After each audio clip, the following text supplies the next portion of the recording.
Fire needs three vital elements in order to burn. It needs oxygen, fuel, and heat. If any one of those three elements are removed, the fire goes out. I was thinking about fire and its close resemblance to feminism, or more specifically, feminist governance. It seems to me that feminism also needs three elements in order to exist. It needs women, it needs the state, and it needs men. Take away any one of those support structures, and feminism, at least in terms of governance, goes away. I think this is a valid paradigm for looking at strategies to declaw feminism.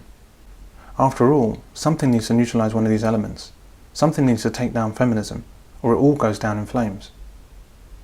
Facebook has given feminists censorship privileges over its content, and so to all intents and purposes, Facebook has become a weapon.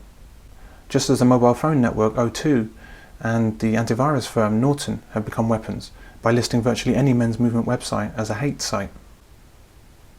Even the website of registered UK political party, Justice for Men and Boys, is, according to O2, a hate site. You really couldn't make it up. Feminists now decide what is okay and not okay to be on Facebook. Just as with Donglegate, caused by the adoption by conventions of feminist policies, this carte blanche to censor will wreak nothing but harm on men and on Facebook itself. It's Donglegate times a million. Personally, I don't think Facebook matters at the end of the day, but it is a further warning, should one be needed, about how unpopular the message of the men's movement is and how the guns are not just drawn against men, but are surely firing as well. Our space to breathe is being squeezed. Now, when firemen tackle a large fire, it's typically difficult to remove oxygen and difficult to remove the fuel, and so they focus on pouring water on the fire in order to remove the heat. By doing so, these men break the triangle and they win. They always win. With feminism, as we know to our continued cost, it's inconceivable that women would remove their rabid support for it, and equally impossible to control the state and its use of these women. But is it perhaps less impossible to remove the support of men? Could men break feminism? I don't know, but what inspires me in the business of the men's movement is people going on different tangents and pursuing different ideas. Nobody knows what's best, but they move forward regardless.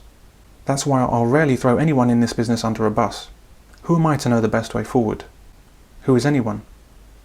Feminism is enormously alluring to women. Women are fantastically drunk on it, and there's no chance whatsoever of any significant change in women's attitude. Unless, of course, their attitudes are forced to change by exigent circumstances, by unforeseen events. Likewise, the state has no intention of allowing itself to be taken out of the action.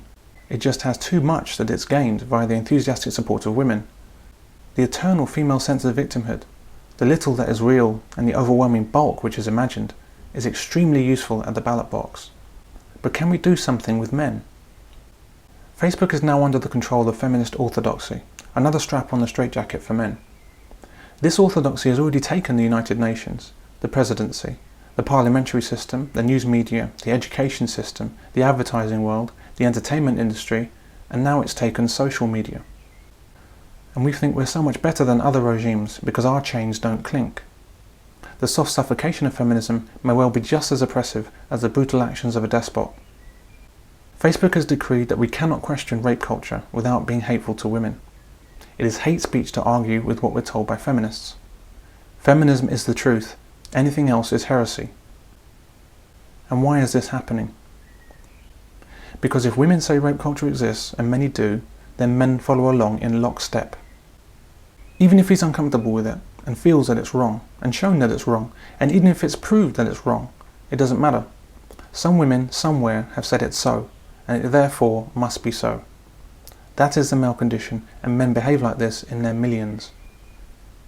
What if Zuckerberg had said no to feminist censorship? What if he flat out said no? He says he would say no to government eavesdropping and fight it. But he meekly serves up Facebook to feminist oversight without so much as a squeak. He's capable of fighting the man, but not what he perceives to be the woman. My focus will always be on what can change rather than what can't. In the same way that if I was looking to fix a leaky roof, I'd focus on the roof, not the rain clouds. Rain is going to fall regardless, but it's down to the roof if I get wet. Women are going to support feminism forever, and the state will reap the rewards of using these women forever. The question is, what will men do?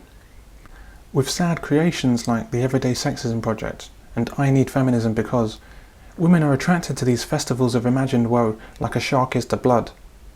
Is there anything women would not sign up for if they were told they were suffering? Yeah, so just sign it, that's all. Nothing big. Just signing a petition to end women's suffrage. To eliminate women's suffrage. You're voicing your support to end women's suffrage. Your right to vote. Thank you! There's nothing I can see to do about this propensity for endless complaint, although I'd love to be proved wrong.